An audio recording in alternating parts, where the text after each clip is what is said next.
BBB or the 110 Soldier. Today, I want to talk NFL Combine. At the end of this, boy, I'm telling you, they're going to do it again. They're going to screw it up again. I think they're going to screw up the quarterback at number 1 for the third straight year. I will talk about that, but I got to talk a lot of NBA. Currently, that's the biggest thing going on. Lakers and Warriors, who's better, is still a huge debate. The best team in basketball is not the one that you think it is, but I got to start off in Dallas here. And I almost said Cleveland because this is a major league meltdown. Pop the picture up for me. Mateo. This is a major league meltdown, and the pun in the picture is intended. This reminds me of the movie Major League, and if you haven't seen that movie, shame on you. It's one of the greatest sports movies of all time. So many great lines in there. Jesus Christ can't hit a curveball. He no help with curveball. Just a bit outside. Rest in peace to Bob Uecker. But I usually don't believe in conspiracies, but the Mavs situation has gotten so bad now with the news that Kyrie Irving is out for at least a year with a knee injury, and they're raising ticket prices. It has become such a shit show. It reminds me of the movie. And if you don't remember, the plot of the movie in Major League was that they had this new owner, Rachel Phelps, who had Vegas ties, and she wanted to move the team to a more exciting city. She wanted to take them from Cleveland to Miami, but she needed ticket sales to plummet. So what she decided to do was gut the roster in the hopes that the fans would get so pissed off that they would revolt and they could finally make the move. If you look in Dallas, they have a new owner in Miriam Adelson, the widow of a casino owner, Sheldon Adelson. She wants to move the team to Las Vegas, according to rumors, because it looks like they can't build their casinos, what she makes all her money on, in Texas. So in hopes of being able to just ruin the franchise, why don't you trade your best player, gut the roster? I mean, look, again, I am not a conspiracy guy, but damn it, that's that is pretty damn close to the movie, and it's almost kind of sad how much it's really like it seems like a thing. The Dallas Mavericks, this might be the worst trade already in all of sports history, and it's not become hyperbole anymore. A lot of people have talked about it. It has happened so fast. It has happened so fast. Dallas Mavericks fans, I feel for you. And again, we're going to talk about the Lakers in a little bit. Luka is shining out there in Los Angeles. Their future looks just completely bright, and yours couldn't look more bleak. It could not look more bleak. In just 1 year, I have no idea how you could screw something up this badly unless you were doing it on purpose. How did you ever screw up so bad? Unless you were doing this on purpose. Let's just go through the tape here and go through the timeline. In just 1 year, Dallas Mavericks, June 2024, you made the NBA Finals. I considered it a fluke, but you guys had a bright future. July, just a month later, in a 6-team trade, you acquire Klay Thompson. Looks like you finally got the shooter that you need. And we cut to October, start of the season, you're a consensus top 8. Vegas favorite to win. A lot of them had you top 5, top 3 odds to make it back to the NBA Finals. December 7th, not that long ago, you're 16-8. You're riding a 7-game win streak. Luka is like 6th in the MVP race. Everything's looking bright as can be. And then February 2nd comes. You trade Luka out of nowhere for Anthony Davis, Max Christie, and a first-round pick. No Austin Reeves, no multiple picks. February 8th, Davis's first game. This poor bastard injures himself by the third quarter in his first game after concerns of being kind of a Mr. Glass type. Then just a month later, March 3rd, Kyrie then tears his ACL. He's out for this season and maybe all of next, we don't know. Not to mention in his contract, he can opt out after the end of the season here. He might be able to just leave and go somewhere else. March 6th, now you fall to 19th in odds to win the title underneath Indiana Pacers, Detroit Pistons, Orlando Magic, Miami Heat, who just traded away Butler. And by the way, they just raised ticket prices 8.61% next season due to ongoing investment in the team and fan engagement. That is a hell of a year. How did you ever screw up so bad? The epitome of we'll see. Just last season, you're like, guys, man, we're really there. We're close. I really think, we just need to make a couple moves. We pick up Klay Thompson. I think we're really ready to make a push this year. Oklahoma City's not ready for us, yada, yada, yada. And man, it just went south so fast. And yes, the injuries are always something that are hard to predict. However, it is not hard to predict with two older guys in their 30s that guys like Kyrie and Anthony Davis and Kyrie playing extended minutes, this could have happened. So the idea that maybe this is all truly that conspiracy that people have talked about, it's not as crazy as it sounds anymore to me. I usually think conspiracies are just bullshit. I don't really buy into them, but this one is really starting to make me go, good Lord, there might be something. This might be a major league meltdown. This might be one of the worst trades of all time. And again, I want to reiterate as I break this down because we really need to get into it.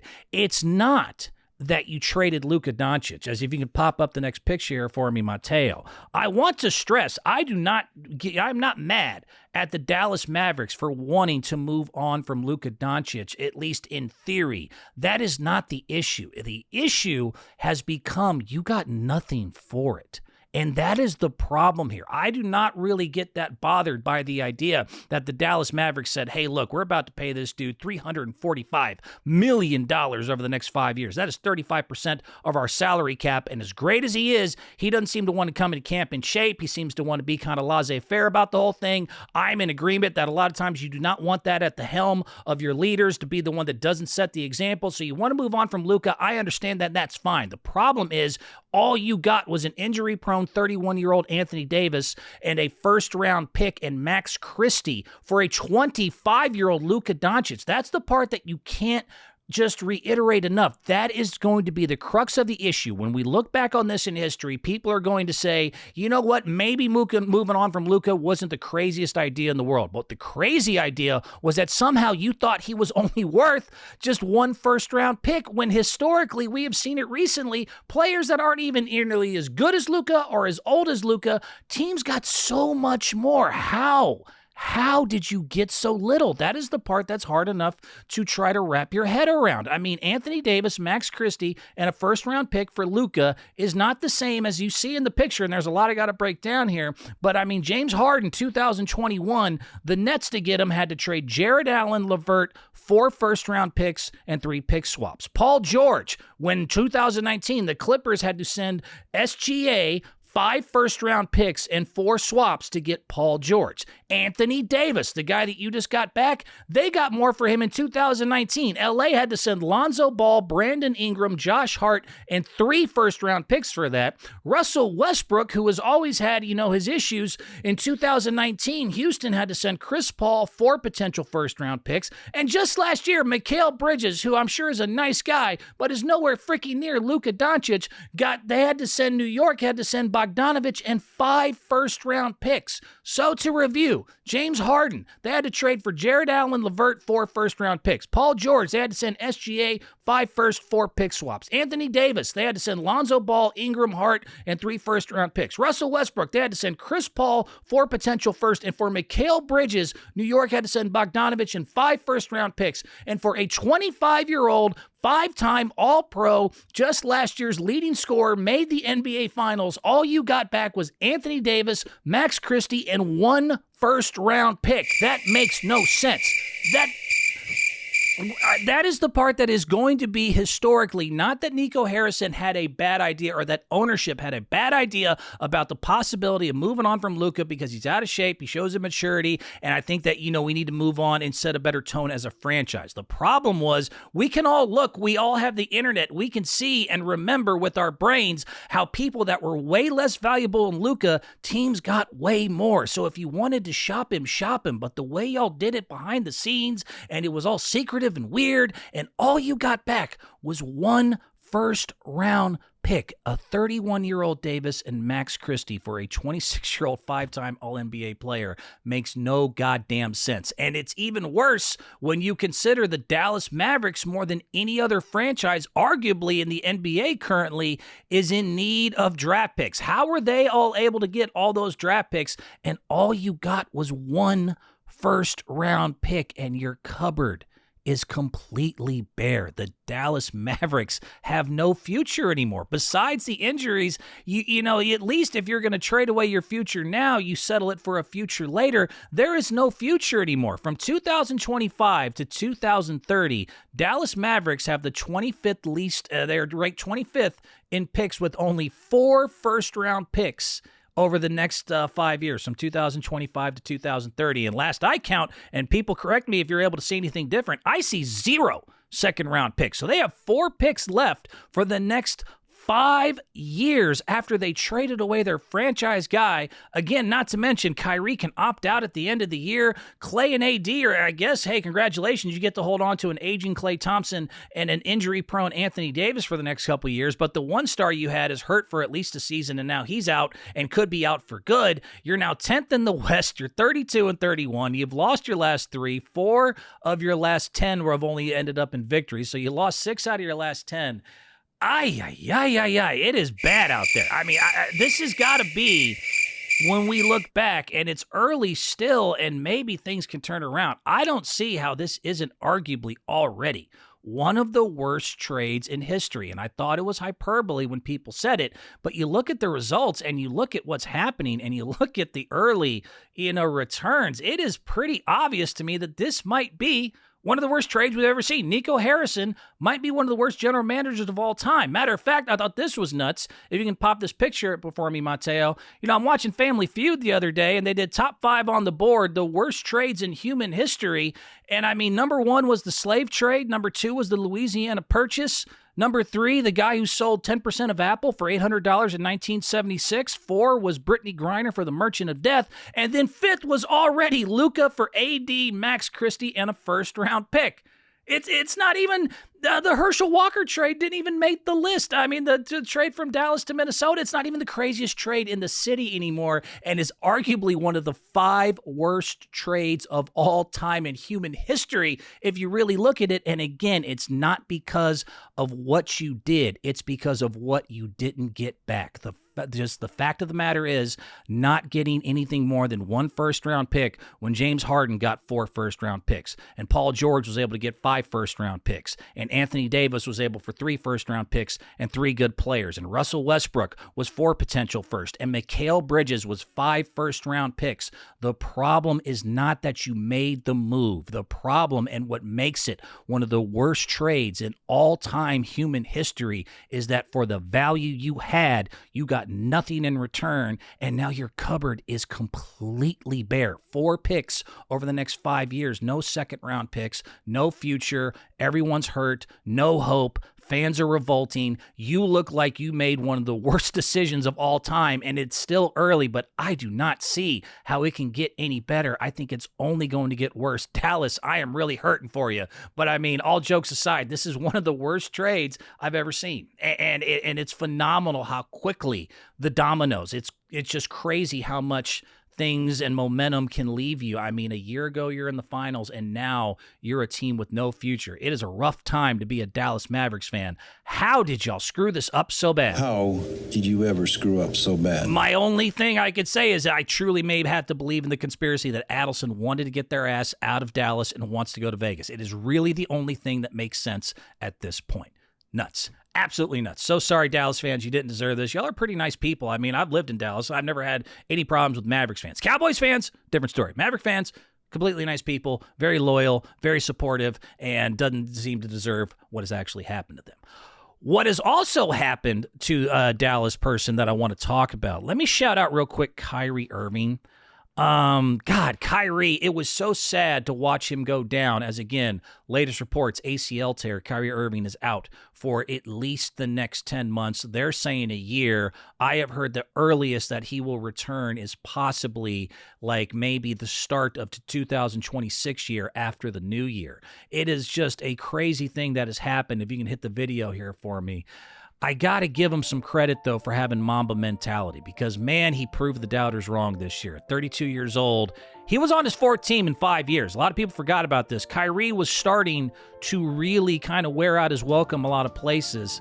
And as you watch the video, it's crazy that it's Dallas Lakers because if anyone is an ambassador of Mamba mentality, it is Kyrie Irving. Someone put this together of them, Kyrie, after he got hurt, deciding to still shoot his free throws. Same thing with Kobe Bryant after he tore his Achilles. If there's anyone I really give credit to the same idea of, man, one guy can scare me when he's in that dog mentality and he wants to kick your ass, Kyrie Irving. We just rewatched the finals, the 3-1 comeback Game 7 just last night. This dude is an absolute beast and dog when he is into it and when he is ready, and he reminds me so much much of Kobe. It reminds me when Kobe broke my heart against Phoenix, and he talked about making the free throws afterwards on Instagram. The greatest gift that I gave to myself was going to that free throw line and hitting both free throws. If I didn't make both free throws, and if you know, if I didn't make those free throws, I would have been pissed all year. You guys have no idea. Like, I would have been pissed. So I'm glad and grateful that I was, resilient enough and strong enough to go up there and make my free throws, because I know that meant something not only for me, but for all those out there that were, worried. And, I know you guys were feeling for me, so thank you guys.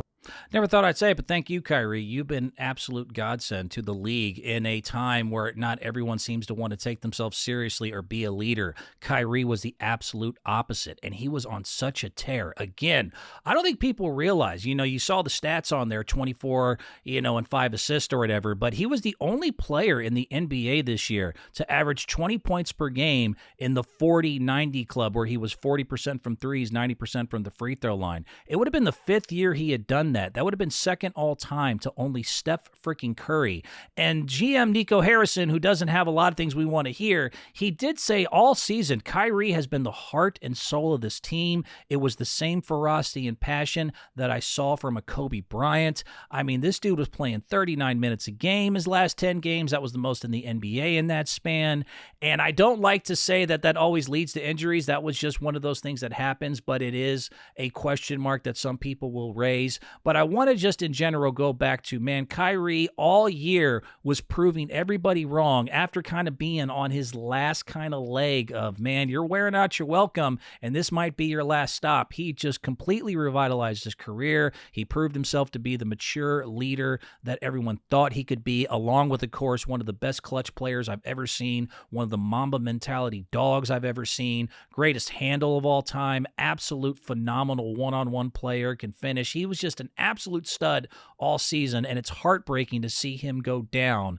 And to kind of redo the Mamba thing lets me know. He even said, if you know, you know. It was in his head. I think he wanted to prove, I come from that cloth. I am that old school. I am that guy who takes this seriously, and I wanted to leave on my terms, and he was able to at least do so. The sad news is it's at least a year, most likely. And if and when he's able to return to Dallas, he is going to have to take some time to come back. We don't know exactly how he's going to be. It's going to be very a la Klay Thompson. As he was walking out, there was another video that showed a close-up of Klay. Klay remembers this very clearly, of when he went down with his knee and his Achilles, and he was never quite the same. I don't know if Kyrie is going to be the same, but I will say thank you for showing and being mature and doing the things that you've done in the last year and showing everyone that you can kind of have a resurgence in your life.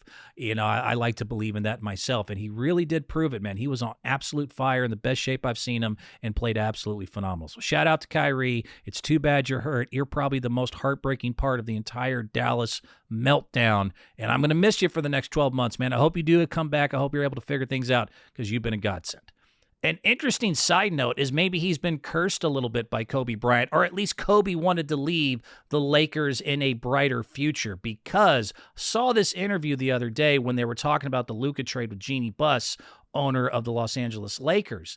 And man, Luka and Kobe were like this. You just see the new mural out there in Los Angeles here. You can see it. They were so tight. Did Kobe Bryant from, another universe, or whatever you want to call it, kind of bring Luka to the Lakers? I thought this was interesting. Hit this clip for me. Here's Jeannie talking about getting Luka and Kobe Bryant. Back and, the last time I saw Kobe alive was about a month before he passed, and he had brought Gigi to the Lakers game to see Luka play, because Luka was Gigi's favorite player. Just the idea that Luka is now a Laker, I know how happy that would make Kobe and Gigi. When I met him, the first thing I said to him was, you're going to write your own chapter in the Laker history book. We're so excited to have you. And, and then he said, he really wished that Kobe was there. No kidding. Yeah. He said that. Yeah. That was like a very important relationship, that Kobe really took him under his wing and was supportive of him. And so I think he feels that, even though without Kobe present, that there's that kind of feel with our organization. Thought that was just crazy because maybe he is still kind of present. It's so odd that Luka and Kobe, who had such a strong relationship, you look at the things that happened, and I mean, Lakers' future isn't just bright right now. It is bright for at least the next 10 years now, all kind of due to some fluky things that happened. So, we're talking about Mamba with Kyrie. I also just think the Mamba spirit, kind of an old school curse ideas of, the Babe Ruth curse and other things. This is kind of the happier version of that, where it's more about being blessed by the spirit of the Mamba who wanted to win more than anything, seeing Luka show up and having the relationship and being his daughter's favorite player. That's interesting stuff there. I just thought I would throw that in as a possible. R.I.P. Mamba, of course. Man, it's just the whole basketball, it's just not the same without the Mamba out there, man. It's still him and Chadwick Boseman. I keep expecting they're going to pop up on a door somewhere, and I'm just going to see them along with Tupac, and they'll be like, we're just kidding. We're just messing with you. We're alive. We're fine. Hanging out at Elvis's house. All things are good. Things are not good, though, for Klay Thompson, and I do want to talk about this. Like I've said before, be careful what you wish for, and talking about the Lakers and Mavericks and everybody else makes me think of Klay Thompson and Kevin Durant. Be careful what you wish for, man. It is one of those things, hit the video, Durant. I'll save Durant more for another day, but Phoenix is 11th.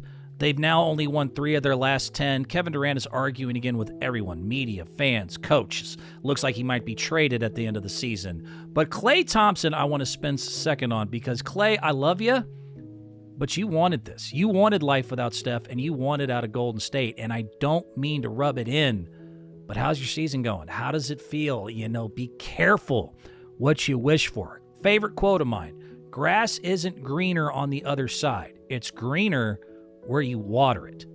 You said yourself, man, I love Klay Thompson, but he said, hey, man, I feel it's necessary to leave. Dallas is my best chance to get a ring. I need to leave for my mental health. I need to leave for my career. I'm inspired by guys like Shaq going to Miami and Tom Brady to the Bucks. And, I want to be able to be one of those people that won in 2 different places. And now I'm free. And it's all about wanting to win. I just want to win. I just want to win. And you decide to leave Steph Curry and a Warriors organization who, as you see, in the welcome back, still loved you and embraced you. As much as you were pissed about other players getting money like Wiggins and Dre, and I kind of get it, you also kind of ignored the fact that they extended your contract when you were hurt. We didn't know if you were ever going to come back. They still extended your contract. You were always treated very well in Golden State. And look, man, life after Steph, how's it going?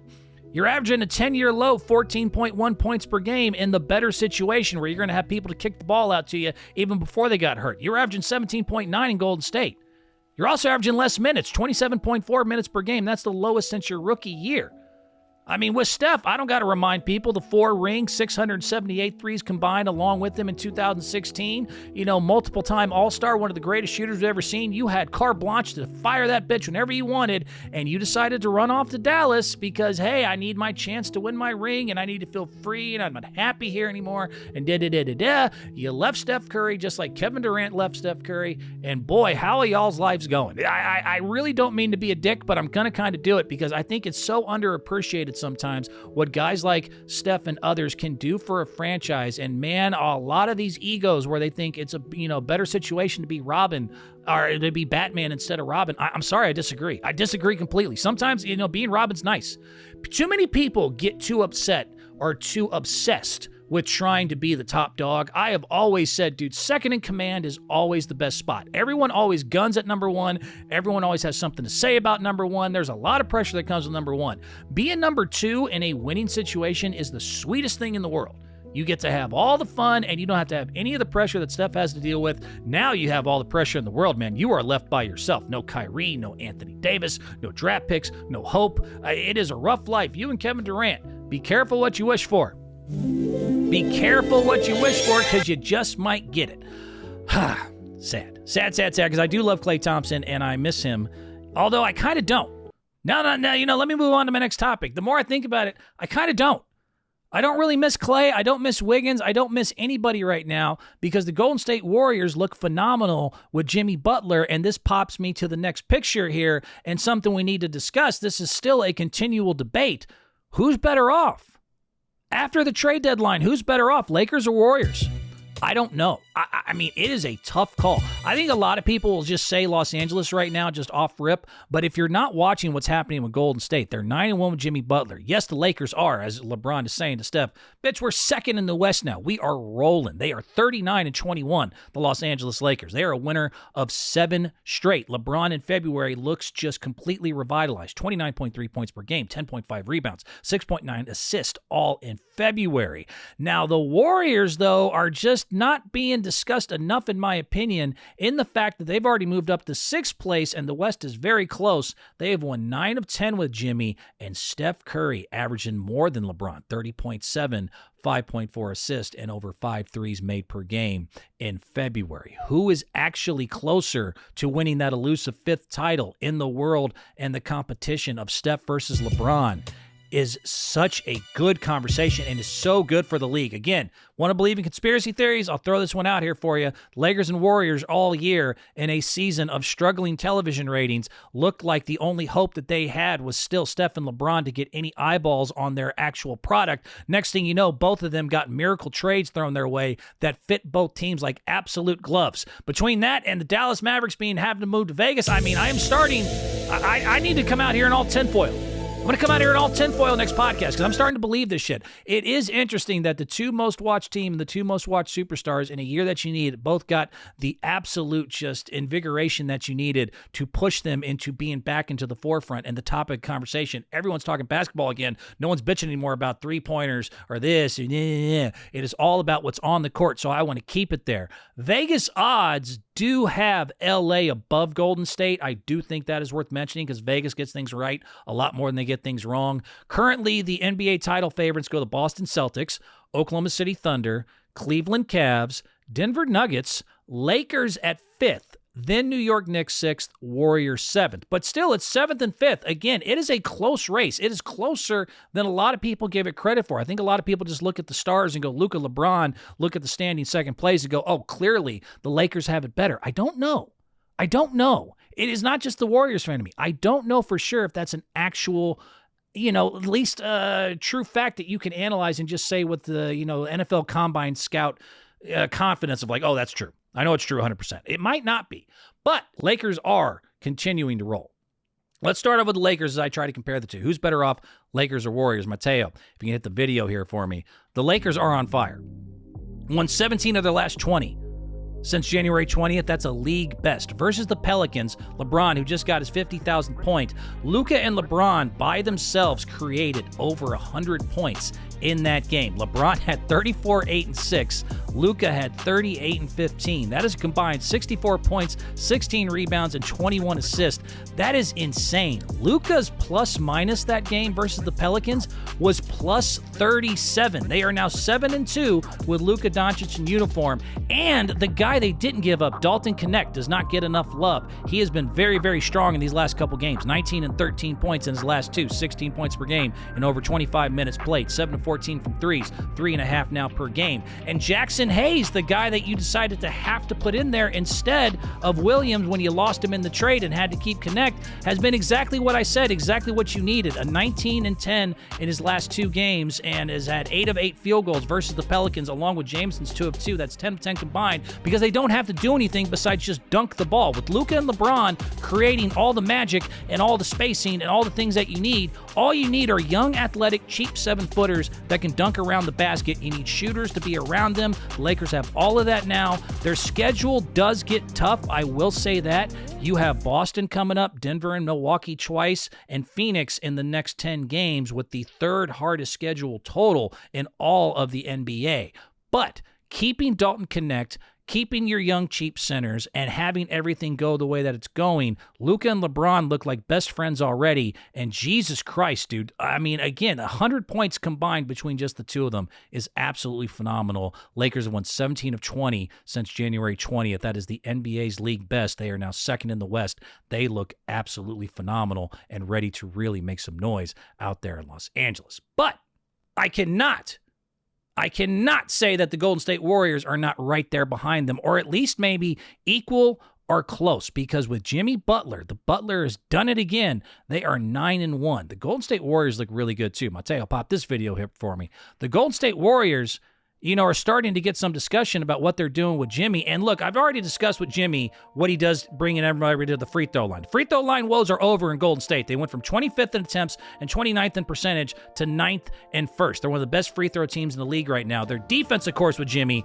has gotten way better. It's actually rated second best in the league with Jimmy Butler. Draymond Green, Jimmy, and Pods are the best three-man defensive rating since the trade. But the biggest thing that Jimmy Butler does, he is freeing up Steph Curry. Freeing up Steph to look rejuvenated and like the pressure's off. I mean, the plus 58 that they have now without him on the court and being able to survive without Steph and taking some of the pressure away, he looks like a different person. I mean, a lot of y'all know in the last 5 games of Jimmy Butler, he's had some highlights. The 56-point game he just had the other day versus Orlando was the 4th highest of his career, and he looked like a young kid. He looked like a spring chicken. But he's also had a 30-point game, and in his last 3, he's averaged 26 points and 10.7 assists. And the Warriors have a top 4 offense because now with that second ball handler and IQ guy, not just Draymond and Steph, but having Jimmy out there who's also looking to do nothing but free Steph Curry up, but he's still good enough to where you have to focus on him too. It is a whole different world. I mean, Windhorst said it the other day that the Warriors now believe again.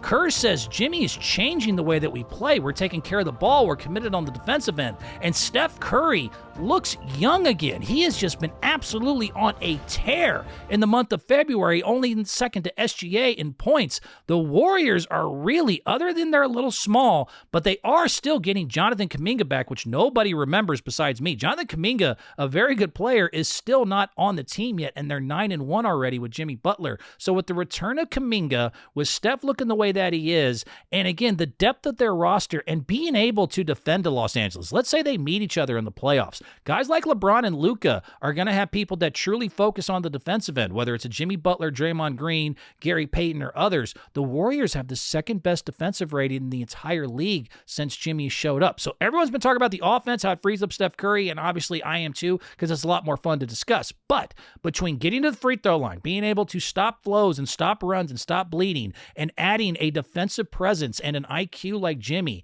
it is a lot closer than people give it credit for. Everyone just wants to say, oh, the Lakers look like they're going to do this. Lakers going to make the finals. Lakers, da-da-da-da-da-da. The Warriors, I'm telling you, and this is not just as a fan, are right there, and they look like they can kick a lot of ass too. I'm going to have to call it 50-50 for now. I cannot give one or the other. I think a lot of people say it's the fandom in me. You can kiss my ass. I'm putting my NBA analyst hat on. Either one of those two in a 7-game series is going to be very close. It's going to be very tough, just like it used to be back in the good old days. And, ooh, if we get them to meet each other in the playoffs, God, Adam Silver is going to be rubbing his nipples and making ectoplasm go all over the walls. That will be a very highly rated series, just to say the least. So let's throw that out into the universe right now. Please, universe, let me see Steph versus LeBron in the first round of the playoffs, second round, wherever you got to do it. Seeing those two with these two new rosters play each other would be absolutely phenomenal. Western Conference Finals will obviously be the highlight. That would be where we'd love to have it. Steph versus LeBron, Western Conference Finals to go play the Boston Celtics is just riddled with storylines because you either have Steph and the boys going against Tatum again. Can Tatum actually get his revenge, or it's Lakers-Celtics, which is the greatest rivalry in NBA history. So please let that happen. But I will still say right now it is 50-50. Do not just say the Lakers have it better. You're not paying attention to what's going on in Golden State. All right, what else did I want to get into? Oh, let me throw this out here. As I'm talking about best teams in the NBA, this is actually starting to get on my nerves. I've said it before. I'll say it again. It's a small market, and I know we don't want to talk about them, but hit the video for me. I don't know what to tell everybody. I said it before. The Cleveland Cavaliers are still the best team in the NBA. They've won 12 straight. They're 52-10. It's first in the NBA. 123 points per game. The Cleveland Cavaliers score 123.1 points per game, number one in the NBA, and they just beat the Boston Celtics in Boston. That is now twice they beat Boston this year. Donovan Mitchell should be in the MVP conversation, but he's only averaging 24.4, which is only good for 15th because he has so many mouths to feed because the Cleveland Cavaliers are so freaking talented. Spider, Garland, Mobley, and now Hunter. The Hunter trade has put them in another universe. They're 10-0 now with the DeAndre Hunter trade. All four of those guys average 15 points per game. Josh Allen Allen is averaging 13.4 and 10 and is an absolute dog underneath. They have won 12 in a row now, and they won 15 in a row at the start of the year. Do you know who else has 2 separate win streaks of 12 or more this year in the entire NBA? Nobody. The only other one who even hit double digits was Oklahoma City, who a lot of people say is the best team in the league. They've had 1 12 or more game win streak this entire season. Cleveland's already had 2. They have a plus 11.5 win differential. That's second in the entire NBA. That's actually 3 points higher over Boston about with 8.6. They're 29-4 at home. And, I mean, they have an 8-game lead over Boston, so they are going to continue to have a home court advantage throughout the playoffs where they are 29-4. Donovan Mitchell does not get his love. They are loaded. They are talented. They got a deep bench. They are big as shit. They can shoot. And since the DeAndre Hunter trade, they look even better. They are 10-0. The Cleveland Cavaliers are going, in my opinion, to beat Boston and go to the NBA Finals. We're gonna win. We're gonna win. I'll say it again. The Cleveland Cavaliers are going to the NBA Finals. I truly believe they're going to take out the Boston Celtics, and the only reason we don't give it more credit is they're a little unproven, and we look at the logo, and we look at Mitchell. I'm telling you, this team is absolutely ready to roll. The Cleveland Cavaliers are the best team in basketball. I don't like it because the ratings are going to suck, but it is what it is. They are the best team in the NBA, period. Moving on, last topic. NFL. The draft is coming up April 24th. So if you can hit the video here for me. We just had the NFL Combine. I'm doing football drills in my underwear. Look at me run, look at me jump. I'm doing football drills in my underwear. I play real football, but you just don't care. Oh, the NFL Combine. All hail the Underwear Olympics of 2025. Dance it out, Tom. Dance it out. Yeah, the maybe most overrated thing in all of professional sports history. The NFL Combine just came and went again. The Underwear Olympics. And look, I am having a little fun with it. There is some truth and there is some need for a NFL Combine. I am not saying that the Underwear Olympics and having them do bench presses and 40-yard dash and a bunch of shit that has nothing to do with football other than, you know, it does show some strength and agility, doesn't have some merit or doesn't have a purpose. It's not that it's useless. It's not that the NFL Combine is useless. It's that the NFL Combine, in my opinion, is dangerous. It is great. It is great for finding a small school kind of diamond in the rough guy, whether it's like a Carson Wentz. You know, I think of like maybe a Vernon Davis. It was kind of a small school. Larry Allen, Khalil Mack, Eric Fisher. You know, some of these guys that come from a little bit of a different, you know, you don't have all this tape on them. You don't have to see them against the best competition. I think the Combine is useful in those situations. But the problem and why it's dangerous is it's also a chance for NFL scouts to try to compensate for their lack of ability to just kind of go with the flow and ignore 4 years of game tape. And I've watched pick after pick go way too high or way too low thanks to this goddamn Underwear Olympics.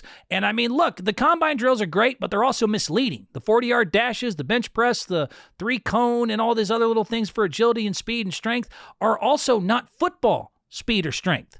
Not to mention, a lot of these kids now know how serious the NFL, takes it overall. They will train for the combine arguably more than they train in football. So there'll be these combine darlings every year. You see the combine darlings and the Underwear Olympics come out and have, John Ross type 40-yard dashes and all these amazing performances, and everyone starts peeing in their pants. And the next thing you know, they ignore the fact that you have also 4 years of game tape of them actually playing the sport that you're trying to draft them for, and they will just completely throw that away and just go, oh man, did you see him on the bench press?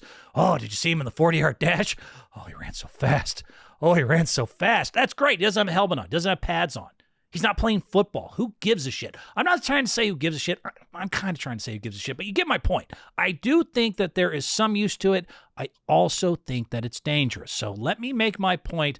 I want to give you 2 quick stories of what I'm going to call the combine madness. Man, you guys sometimes overdo and overcompensate and overlook, again, what they've done on the field versus what they do in their underwear in the middle of a combine drill. Let's start off with this first one here. I got, again, 2 combine stories I want to tell you about 2 players that you should know very well if you know anything about the NFL, and the difference and why I sometimes worry that you guys take this shit a little too seriously. First one I'm going to pop up is Jay Cutler. Jay Cutler, Mateo hit the video here for me, famously the bench press story. 2006, after Matt Leinart and Vince Young bypassed the combine that year, the third best quarterback supposedly in the draft was Jay Cutler. And he went to the combine and put on a show, man. 4.7, 740, 713 cone drill. But it was the bench press that basically solidified him as a top 11 pick. QBs never do the bench press. Jay Cutler, in all his moxie and swag, said, "Oh, I got it. I don't care the quarterbacks don't do it. I'm going to go do the 225 bench press." Repped it 23 times. And again, NFL scouts are rubbing their nipples. There's stains on the walls. Oh my God, the quarterback did 23 bench presses. The quarterback bit 225, 23 times. That would be second even to the tight ends of the draft. Always so strong, always so strong. So Denver drafts him 11th, and again, ignoring what he did on the field. 11-35 in Vanderbilt in his career in college. 11-35. 5-27 versus the SEC. And yes, he had individual numbers, and yes, sometimes you look great, and yes, the SEC is tough, but it's not like the NFL is any easier. And yes, in the NFL, he had good numbers, but in 12 years, I'm sorry, Jay Cutler made the playoffs in one season and was 1-1, and famously, quit on his team versus Green Bay. This guy has had a career-long polarizing attitude, to say the least. A lot of people said he was an asshole. Devin Hester said, he didn't know how to rally a team or inspire confidence, and y'all ignored all of that and all of these warning signs that you could have got into, along with his, again, very subpar record in college and everything else, because he went to the combine and he bench pressed 225 pounds 23 times, and everyone just, again, went poopy in their pants because he was strong on a bench press. I don't know what the hell that has to do with throwing a ball. I don't know what it has to do with leading men. The intangibles of the quarterback is so much more than arm strength. I don't know why everyone gets so excited about how strong or fast he is. Yes, it is helpful in a way, but in the end, if you want to win a big game in the NFL, it's going to come down to a third down, making reads, inspiring your team, making everyone block, believe, do the things they got to do. That is what a quarterback does. A quarterback does not win in the weight room competition. The quarterback is going to win up here. Jay Cutler, all his skills, never had it up here. And that is, again, one of my best examples of, man, everyone still talks about it, how he did the 23 bench presses on 225, and is, to me, a shining example of, man, that is exactly why you don't pay attention to this shit too much. And I mean, 11-35 in college, somehow y'all thought he was going to be the next big thing. Ron Jaworski had him as the best quarterback available. Now, it was a bad draft class, but I mean, Jaworski was like, oh, after watching that, he's the best quarterback in the class, hands down, over the Underwear Olympics. It's crazy. Second story I want to give you is about a guy who's still in the league, and a guy who is not just a guy. He's one of the best players in the entire NFL still to this day. Derrick Henry, King Henry's bad feet. Hit this video here for me, Mateo. Derrick Henry, coming out of college in Alabama, had broken Herschel Walker's SEC single-season rushing record, 2,219 yards on 5.6 yards per carry. He led the NCAA that year in rushing attempts, yards, touchdowns, and he beat Watson and McCaffrey for the Heisman on his way to winning the national championship, where he had 158 yards and 3 touchdowns and was absolutely unstoppable at Alabama. And the first thing I heard about and why he ended up only getting drafted 45th in the second round, footwork. His feet aren't quick enough. They took him to the combine, and then afterwards they put up videos of his rookie year doing foot drills, and everyone just absolutely got so crazy concerned because he wasn't doing the foot drills very good. Wasn't doing the foot drills. I don't know if his feet are quick enough. Not to mention, we don't know, he had to take a lot of carries out there in Alabama. Can he handle the load? Pause, pun intended. But I mean, I remember hearing this silly shit. I remember people spreading this viral that Derrick Henry, one of the greatest running backs I've ever seen, couldn't do a foot drill very good. So, I mean, between that and other dumb things, they decided to pick him 45th. Well, he ended up having an okay NFL career. Two-time NFL rushing leader, NFL Offensive Player of the Year just a few years ago, 3-time NFL rushing leader. He has the most career 200-plus rushing yard games in NFL history. He's currently tied for 6th. And in his 9th season in Baltimore, he just had 1,921 yards, 16 touchdowns, arguably the second-best year of his entire career. Boy, those concerns at the Combine were really strong, about him not being able to handle it. He might wear down. He's in his 9th year, and he had his second-best season that he's ever had. And like you could see here, the film from Alabama and everything else. Oh, but the foot drill. Oh, I don't know. He couldn't do a foot drill any good.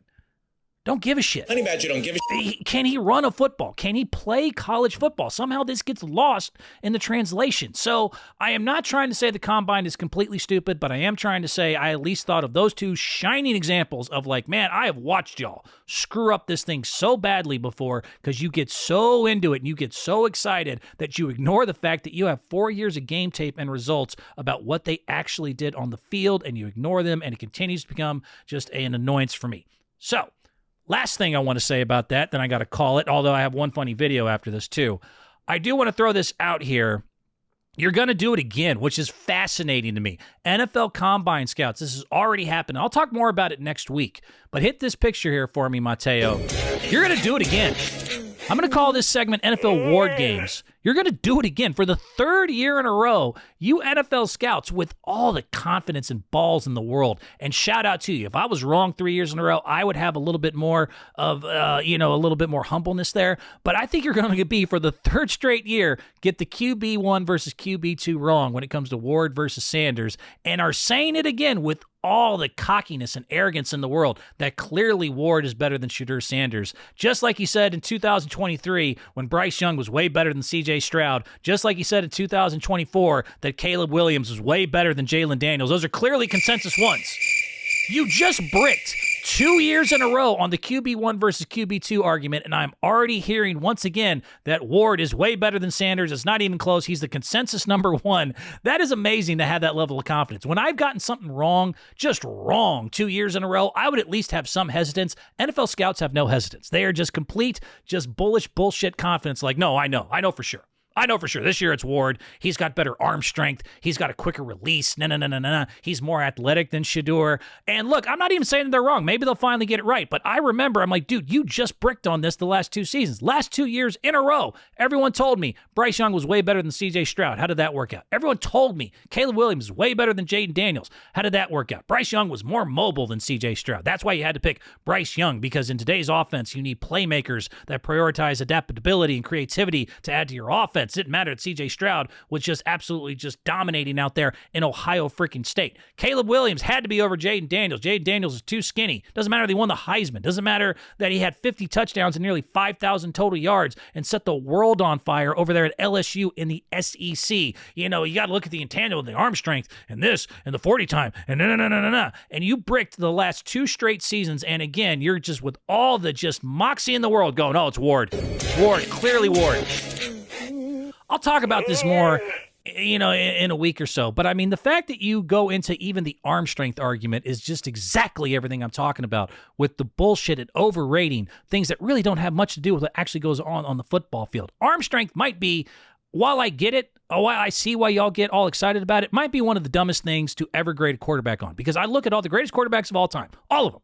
Look at all the GOATs. Brady, Montana, Manning, Breeze. The only one you have on that side of the ball is Mahomes, that actually has one of the considered strongest arms. The best arms I ever heard about were guys like Elway, Marino, Vic, now Allen, Rodgers, and Favre, who are also great quarterbacks, but let's go back over the list. So best quarterbacks of all time go Brady, Mahomes, Montana, Peyton, Breeze, in my opinion. Best arms of all time go Elway, Marino, Vic, Allen, Rodgers, and Favre.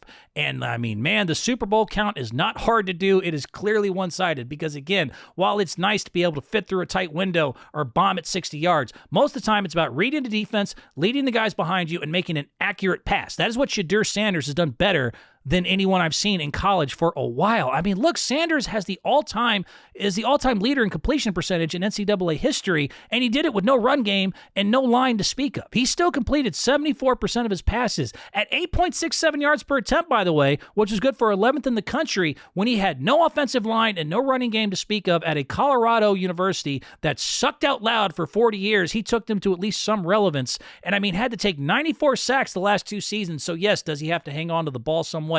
And will that be an issue going forward? I don't know. Is he a little cocky And is that a problem? I don't think it's cocky as long as he has the work ethic is an issue. And they said that that is at least okay, that while he is, he's Deion's son, he has a little swag to him, that he is a hard worker, that he inspires and people around him like him, and that he is easy to get along with as a quarterback, even though he's got a little bit of the must see the money, Deion little vibe to him. He is still a leader. He's a hard worker. He's a smart guy. He's the son of a pro athlete. He knows and breathes football. He's very good at it. He's accurate. He's clutch. He's poised. I don't know if Cam Ward's going to be better. I don't know. What I do know is that you guys having the arrogance after you, again, completely got it wrong.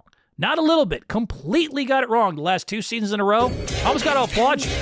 I almost have to applaud you. I think you're going to do it again because I think Shedeur Sanders is a special talent, and I'm very curious to see what happens going all the way up now to April and the NFL draft and if any of this actually changes. But we'll talk about it more next week. Last thing, I just want to throw this in. Excuse me, Mateo, I got one little last thing here. Don't put it up just yet, but I'm going to call this segment What the Buck? Hunting is a sport, right? Can we agree? Hunting, sport. They call it a sport. We're going to call hunting a sport. I want to show you something. Found this on the internet the other day. Now you can pop this up here for me. I'm going to call this What the Buck? Deer calling championships, apparently. This is a real thing that happens. And look at them go. I think the contenders were named, it was a 3 battle between a Buck Naked, a 1 Buck Chuck, and Bucky Sucky Long Time. Look at these guys go. I don't know what a deer call sounds like. I think it might sound just something like, They're going to town. The irony of this, too, which is even funnier, is that I can almost guarantee you that crowd is probably not the most progressive in the world. And I'm sure, they're actually going, but dude, how? I'm not the only 12-year-old that's looking at that just laughing my ass off. Look at them just go to town on it. Just bringing it out, stroking it, taking it down. Not sure what actual buck is going to be coming, deer or human, but somebody will be. I just had to throw that in for you. I think hunting's a sport, technically. That is just some gobbledygooking if I've ever seen it. What the buck is that? What the buck was that? What the is that? Gotta go. Talk to you next week. We'll get into more NFL Combine stuff. You guys enjoy it, and we'll see you next time. Bye-bye.